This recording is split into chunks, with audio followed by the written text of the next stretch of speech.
Special 100th birthday celebration for a World War II survivor is about to happen this weekend, and you are being invited to honor this veteran. KCRA3's Mike DeSalle is live in Citrus Heights for more on a man who likes to be called Buff.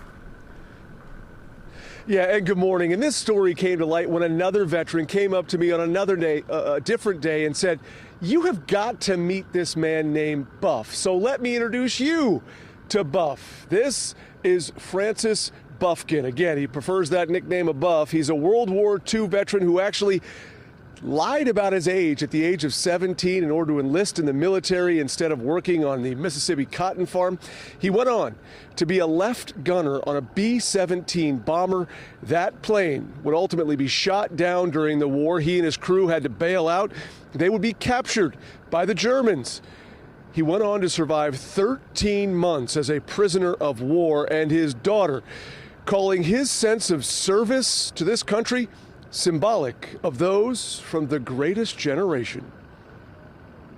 Tom Brokaw wrote that book about that generation, and we have a copy of that, and that's kind of how I feel about people. Just aren't like that anymore. This nation is not like that anymore. It's unfortunate. There's not that sense of pride and honor and duty that we used to have.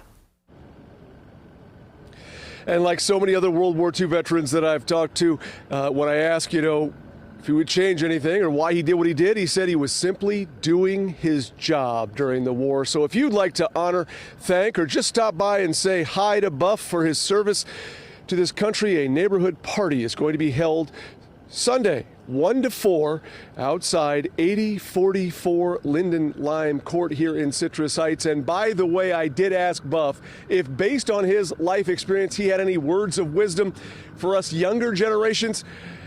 And he simply said, "Oh no, they don't listen to me anyway."